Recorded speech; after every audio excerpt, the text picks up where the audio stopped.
দেশব্যাপী নারীদের বিরুদ্ধে সহিংসতা, নিপীড়ন, ধর্ষণ, অনলাইনে হেনস্থা এবং আইনশৃঙ্খলা পরিস্থিতির অবনতি ও বিচারহীনতার প্রতিবাদে নোয়াখালীতে মানববন্ধন ও র্যালি অনুষ্ঠিত হয়েছে।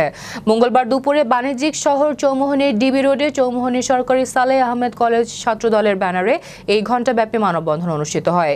এ সময় উপস্থিত থেকে সংক্ষিপ্ত বক্তব্য রাখেন চৌমুহনী পৌর বিএনপির সভাপতি জহির উদ্দিন হারুন, উপজেলা বিএনপির সাধারণ সম্পাদক মাহফুজুল হক আবেদ, পৌর বিএনপির সাধারণ সম্পাদক মোহাম্মদ মহসিন আলম, উপজেলা যুবদলের আহ্বায়ক রুস্তম আলী, উপজেলা ছাত্রদলের সভাপতি মোহাম্মদ জাহিদ হোসেন রুবেল, পৌর ছাত্রদলের যুগ্ম আহ্বায়ক তারিকুল ইসলাম তারেক, উপজেলা যুগ্ম আহ্বায়ক আমিনুল ইসলাম আমিন, যুগ্ম আহ্বায়ক রকিবুর রহমান সম্রাট, যুগ্ম আহ্বায়ক গিয়াস উদ্দিন রবিন, চৌমুহনী সরকারি সালেহ আহমেদ কলেজ ছাত্রদলের যুগ্ম আহ্বায়ক ইয়াসিন আরাফাত হৃদয় এবং যুগ্ম আহ্বায়ক মোহাম্মদ ওমর ফারুক ইমন সহ অনেকেই।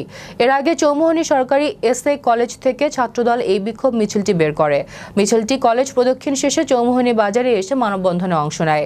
মানববন্ধনে বক্তারা নারী ধর্ষকদের সর্বোচ্চ শাস্তি মৃত্যুদণ্ডের বিধান করে নারী সমাজকে সুরক্ষা দানের আহ্বান জানান।